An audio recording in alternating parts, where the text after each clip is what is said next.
ውድ ቻናላችን ቤተሰቦች እንኳን ውድ ቻናላችን በደህና መጣችሁ። እሁድ አመሻሽ 12 ሰዓት ተኩል ላይ ሊቨርፑሎች የ2026-27 የውድድር ዘመን የፕሪሚየር ሊግ የመጀመሪያ ጨዋታቸውን በሴንት ጄምስ ፓርክ ከኒውካስል ዩናይትድ ጋር የሚያደርጉ ይሆናል።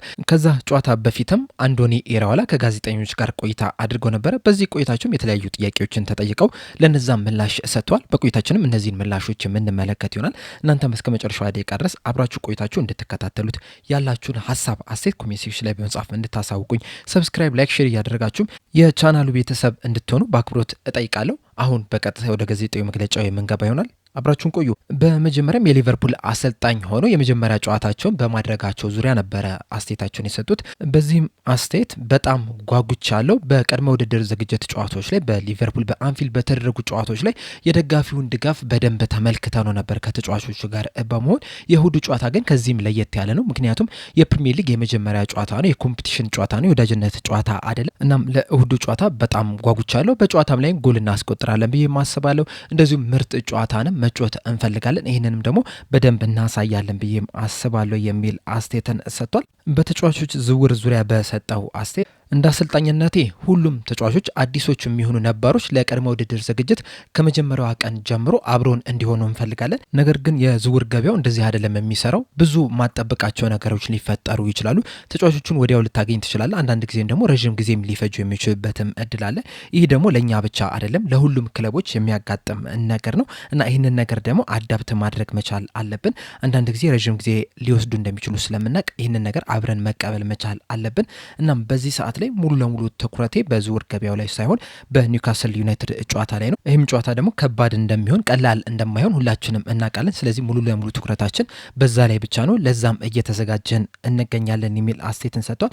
አያይዞም በነ ያኩባ ሚንቴ በነ ብራድሊ ባርኮላ ዙሪያ በሰጡት አስተያየት በዚህ ዙሪያ ምንም የምለው ነገር የለኝም፣ ምክንያቱም እነዚህ ተጫዋቾች የኛ ተጫዋቾች አይደሉም። ነገር ግን ጥያቄያችሁን በደንብ ነው የምረዳው፣ ለዛ ግን ምንም ምላሽ የለኝም የሚል አስተያየትን ሰጥቷል።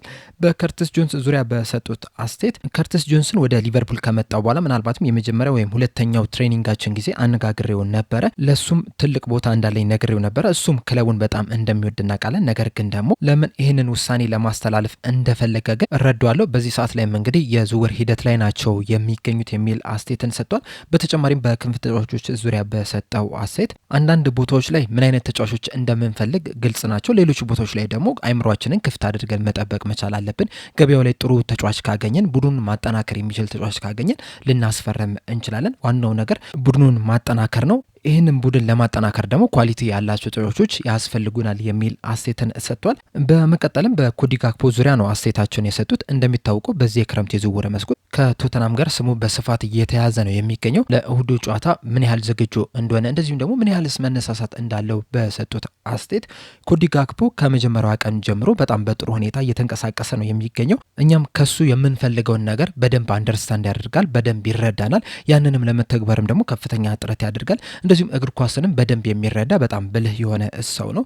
በፕሪሲዝን ላይም በጣም ምርጡ ተጫዋቻችን ነው የነበረው። በእርግጥ ከፕሪሲዝን በፊትም ሊቨርፑል ቆይቶም በጣም ምርጥ የሚባል እንቅስቃሴን ማድረግ የቻለ ተጫዋች ነው። እናም ለእሁዱ ጨዋታ ዝግጁ ነው። ነገር ግን በቋሚነት ይሰለፋል ወይስ አይሰለፍም የሚለውን መናገር አልችልም።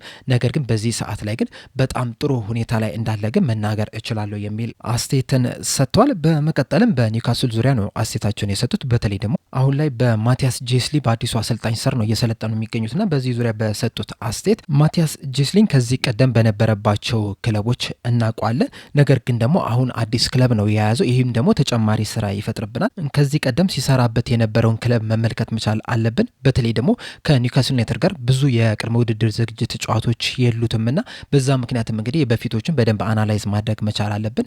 በአጠቃላይ ግን ብዙ ነገሮችን አይለውጥም። ምክንያቱም ኒውካስል ዩናይትዶች በጣም ጠንካራ ቡድን ናቸው። ስታይሉንም ብዙ ይቀይራል ብዬ አላስብም። በጣም ጠንካራ የሆነ ትራንዚሽን፣ ፈጣን፣ ፊዚካል እንደዚሁም ደግሞ በጣም አስደናቂ የሚባል ድባብን ከስቴዲየሙ ይገጥመናል ብዬ አስባለሁ። በአጠቃላይ ከአዲስ አሰልጣኝ ጋር የመጀመሪያ ጨዋታን መጫወት ቀላል ይሆናል ብዬ አላስብም። ነገር ግን ለዛ ግን ተዘጋጅተናል የሚል አስተያየትን ሰጥተዋል። በአሌክሳንደር ኢሳቅ ዙሪያ በሰጡት አስተያየት ለአሌክሳንደር ኢሳቅ የእሁዱ ጨዋታ በጣም ስፔሻል ይሆናል ብዬ አስባለሁ። ምክንያቱም የቀድሞ ክለቡን ነው የሚገጥመው። እኔም ወደ በርንሞዝ ስመለስም እንደዚህ አይነት ስፔሻል የሆነ ፊሊንግ ይኖራል ብዬ አስባለሁ። ይህ ደግሞ ሁሉም ላይ የሚያጋጥም ነው። እናም ለአሌክሳንደር ኢሳቅም ይህ ጨዋታ ስፔሻል ይሆናል ብዬ አስባለሁ የሚል አስተያየትን ሰጥቷል። በመቀጠልም በቡድኑ ኤክስፒሪየንስ ሌቭል ዙሪያ በሰጡት አስተያየት እውነት ነው። በክረምቱ በጣም ጎበዝ ተጫዋቾች፣ ልምድ ያላቸው በትልቅ ደረጃ ፐርፎርመንስ ሲያደርጉ የነበሩ ተጫዋቾችን አተናል። ይህ ደግሞ በአንድ ክለብ ውስጥ የሚያጋጥም ነገር ነው። ነገር ግን እነዚህ ልምድ ያላቸው ተጫዋቾች ትተው የሄዱትን ቦታ እንደዚሁም የመጮቻ ደቂቃዎችን እንዳለ በወጣት ተጫዋቾች ከቨር የምናደርግ ይሆናል። በቅድመ ውድድር ዝግጅት ጨዋታዎች ላይም ይህንን ነገር ስንመለከት ነበረ። ተጫዋቾቹ ሲያሳዩ የነበሩ የመሪነት ብቃት በጣም አስደምሙኛል። እንደዚሁም ደግሞ እያንዳንዱ ተጫዋች የነበረው አይምሯዊ ጥንካሬም በጣም የሚያስገርም ነው የነበረው። እንደዚሁም በአስተሳሰባቸውም በጣም ደስተኛ ነኝ። በቅድመ ውድድር ዝግጅት ጨዋታዎች ላይም በመጮቻ ደቂቃ ዙሪያ ብዙ ኮምፕሌን ወይም ደግሞ ብዙ ቅሬታ አልሰማም። እንደዚሁም እኛም ከተጫዋቾቹ የምንፈልገውን ነገር ተጫዋቾቹ በደንብ ያውቃሉ። ለዛም ደግሞ በጣም ጠንክረው እየሰሩ ነው የሚል አስተያየትን ሰጥቷል።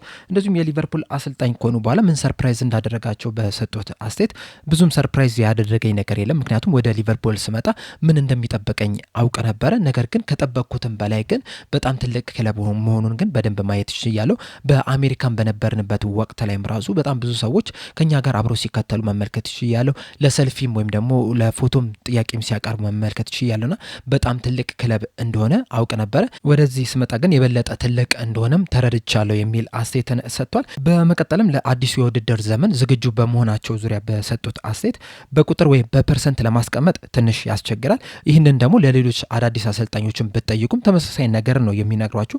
ነገር ግን ደግሞ በዚህ ሰዓት ላይ አሁን ባለን የቡድን አቋም ላይ ግን በጣም ደስተኛ ነኝ። ከዚህ በኋላ ለሚመጡ ጨዋታዎች እንዳለ ለመፎካከር ዝግጁ ነን። ጨዋታዎችን ለማሸነፍም የሚያስችለን አቋም ላይ ነው የምንገኘው። በእርግጥ አሁንም ማሻሻል ያሉብን ነገሮች አሉ። እነዚህን ማሻሻል ያሉብን ነገሮች ለማሻሻልም ደግሞ በተቻለን መጠን እየሰራ ነው የምንገኘው። በተቻለን ፍጥነትም ለማጠናቀቅ ለማስተካከልም ጥረት የምናደርግ ይሆናል። በፕሪሲዝኑ ላይ እንግዲህ እዚህ ደረጃ ላይ ነን ብለን ለመገመት ትንሽ ያስቸግራል። ምክንያቱም በጣም ብዙ ተጫዋቾችን ነው የምትጠቀመው። ብዙ ነገሮችን ትቀያየራለ፣ ብዙ ነገሮችን ትሞካክራለና በፕሪሲዝን ወቅት ላይ እዚህ ደረጃ ላይ ነኝ ብለን በእርግጠኝነት መናገር አይቻልም። ነገር ግን አሁን ባለን ነገር ግን በጣም ደስተኛ ነኝ። በተጫዋቾቹም በጣም ደስተኛ ነኝ። ለእሁዱ ጨዋታም ዝግጁንን የሚል አስተያየትን ሰጥቷል።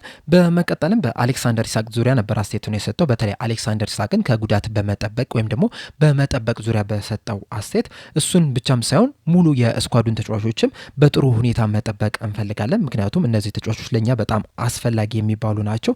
በዚህ ሰዓት በእርግጥ አሌክሳንደር ኢሳቅን በጣም በጥሩ ሁኔታ ላይ ነው የሚገኘው። በጣም በጥሩ ሁኔታ ትሬኒንግ እያደረገ ነው የሚገኘው።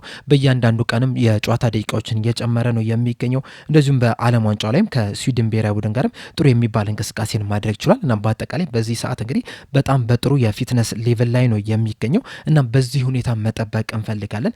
ምክንያቱም እሱ ለኛ ወሳኝ የሚባል ተጫዋች ነው። ብዙ ጎሎችን የሚያስቆጠር የሚችል ተጫዋች ነው። እናም ያንን ነገር ከሱም እንጠብቃለን።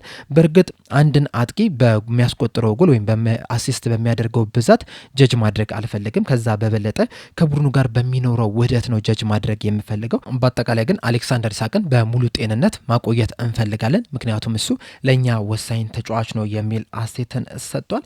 በመቀጠልም በአዳዲስ አሰልጣኞችን በመቅጠም ዙሪያ ነበር አስተያየታቸውን የሰጡት። እንደሚታወቀው ቀጣይ ሊቨርፑሎች የሚገጥሟቸው 6 ቡድኖች አዳዲስ አሰልጣኞችን ነው የቀጠሩትና በዚህ ዙሪያ በሰጡት አስተያየት አዳዲስ አሰልጣኞችን በሚገጥምበት ሰዓት ብዙ ስራዎችን ያበዛባል። ምክንያቱም ከቀደመው ቲም ጋር የሚመሳሰልን ጨዋታ ስታይል ይዘው ነው የሚመጡት ወይስ አዲስ የጨዋታ ስታይልን ነው የሚያመጡት የሚለውን ራሱ ለማወቅ ትንሽ ያስቸግራል። በዚህ ምክንያትም አናሊሲስ የሚሰራው ቡድንህ ላይም በጣም ትልቅ ጫናዎች ይፈጥራሉ። ብዙ ስራዎችንም ይፈጥራሉ። ይህ ለኛ ብቻም ሳይሆን ሌሎች ቡድኖችም እኛን ሲገጥሙ እንደዚህ አይነት ነገሮችን ሊፈጥርባቸው ይችላል። እኛ ግን በተቻለን መጠን በምርጥ ብቃታችን ወደዚህ ጨዋታ መግባት እንፈልጋለን። የራሳችንን ስራ ጨርሰን ነው ወደዚህ ጨዋታ መቅረብ መቻል ያለብን። እንደዛም ቢሆንም ግን እነዚህ አናሊሲስ ላይ የሚሰሩ ሰዎች ግን ለኛም በጣም አስፈላጊ ናቸው። እነሱም ለምንገጥማቸው ቡድኖችም እንደዚህ አይነት አናሊሲሶችን እየሰሩም የሚያቀርቡልን ይሆናል። በዛም ተመስርተን ደግሞ ለነዚህ ጨዋታዎች የምንዘጋጅ ይሆናል የሚል አስተያየትን ሰጥቷል። በመቀጠልም በከርቲስ ጆንስ ዙሪያ ነበረ አስተያየቱን የሰጠው። በሰጠውም አስተያየት አዎ ከርቲስ ጆንስን ማቆየት ፈልጌ ነበር። ምክንያቱም ከርቲስ ጆንስ በጣም ጥሩ ተጫዋች ነው። ነገር ግን ቀደም እንዳልኩትኝ ለምን ይህንን ውሳኔ ለማስተላለፍ እንደፈለገ ግን በጣም ነው የምረዳው። ምክንያቱም ላለፉት ጥቂት ዓመታት በተመሳሳይ ሁኔታ ውስጥ ነው የነበረው። እናም ነገሮችን መቀየር ስለፈለገ ይህንን ውሳኔ ሊያስተላልፍ ይችላል። ለዚህም ደግሞ እረዳዋለሁ የሚል አስተያየትን ሰጥቷል። በትሬናዮኒ ዙሪያ በሰጡት አስተያየት በትሬናዮኒ በጣም ደስተኛ ነኝ። በቅድመ ውድድር ዝግጅቱ ላይም ጥሩ የሚባል እንቅስቃሴን ሲያደርግ ተመልክተናል። በእያንዳንዱ ጨዋታ ላይም ጥሩ እንቅስቃሴን ማድረግ ይችላል። በጨዋታዎች ላይ ብቻም ሳይሆን በልምምድ ወቅት ላይም በጣም ጥሩ እንቅስቃሴን ሲያደርግ ተመልክቻለሁ። እናም በሱም በጣም ደስተኛ ነኝ። ለቀጣይ ሲዝንም እንግዲህ ለአዲሱ ውድድር ዓመትም ብዙ ጨዋታዎችንም ይጫወታል ብዬም አስባለሁ የሚል አስተያየትን ሰጥቷል። በኮዲ ጋክፖ ዙሪያ በድጋሚ በሰጡት አስተያየት በተለይ ደግሞ 9 ቁጥር ቦታ ላይ በመጠቀም ዙሪያ በሰጡት አስተያየት ኮዲ ጋክፖ 9 ቁጥር ቦታ ላይ መጮት የሚችል ተጫዋች ነው። በእርግጥ በፕሪሲዝን ወቅት ላይ እዛ ቦታ ላይ ሲጫወት አልተመለከትነውም። ይህም የሆነበት ምክንያት ደግሞ በቂ የሚባሉ የክንፍ ተጫዋቾች ስላልነበሩ ነው። በሚወደው በግራ ክንፍ በኩል ግን በጣም ጥሩ የሚባል እንቅስቃሴን ማድረግ ይችላል። እኛም ከሱ ምን እንደምንጠበቅም በደንብ ያውቃል። እንደዚሁም ደግሞ 9 ቁጥር ቦታ ላይ ስለመጫወቱም አነጋግሬው ነበረ። እሱም ፈቃደኝነቱን አሳይቶኛል። ከዛ በተጨማሪም ከዚህ ቀደም እዛ ቦታ ላይም ስለተጫወተ በጣም ትልቅ ድጋፍ ይሆነናል ብዬም አስባለሁ የሚል አስተያየትን ሰጥቷል። በስተመጨረሻም ምክትል አምበል በመምረጥ ዙሪያ በሰጡት አስተያየት አዎ መርጠናል። አምበሎቻችን ቨርጅል ቫንዳይክ፣ አሊሰን ቤከር፣ ጆ ጎሜዝ እና ዶሚኒክ ሶቦስላይ ናቸው። ነገር ግን አሊሰን ቤከር ምናልባትም አርም ባንዱን ወይም ደግሞ የአምበልነት ምልክቱን እንደማያገኝ ነግሬዋለሁ። ይህም የሆነበት ምክንያት ደግሞ የፕሪሚየር ሊግ አዲስ ሕግ ነው። ምክንያቱም ዳኛው ማነጋገር የሚችለው አምበሉን ብቻ ነው። እናም ግብ ጠባቂን አምበል የምታደርግ ከሆነ በየቀኑ ተጫዋቾችን አሳይን ማድረግ አለብህ ወይም ደግሞ መወከል መቻል አለብህ። እናም አሊሰን ቤከርን አምበል ብናደርገው በየቀኑ የተለያዩ ተጫዋቾችን ልንወክል እንገደዳለንና ያን ማድረግ ደግሞ ለቡድኑ ይጠቅማል ብዬ አላሰብኩም። ስለዚህ አሊሰን ቤከር ምክትል አምበል እንዲሆን ብንፈልግም ነገር ግን ደግሞ አርም ባንዱን ያደርጓል ብዬም አላስብም። ይህንን ደግሞ ለአሊሰን ቤከር ግልጽ አስረድቼዋለሁ የሚል አስተያየትን ሰጥቷል። በአጠቃላይ አንዶኒ ኢራኦላ የሰጡት የመጀመሪያው ጋዜጣዊ መግለጫ ይህንን ይመስል ነበረ።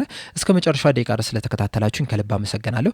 በዚህ አንዶኒ ኢራኦላ በሰጠው ጋዜጣዊ መግለጫ ዙሪያም ያላችሁን ሀሳብ አስተያየት እንዳለ ኮሜንት ሴክሽን ላይ በመጻፍ አሳውቁኝ። ለአሁን ግን እኔ እዚህ ላይ አበቃው። በቀጣይ በሌላ እስከምንገናኝ ድረስ ሰብስክራይብ፣ ላይክ፣ ሼር፣ ፎሎ ማድረጋችሁን እንዳትረሱ። ቸር ያቆየን።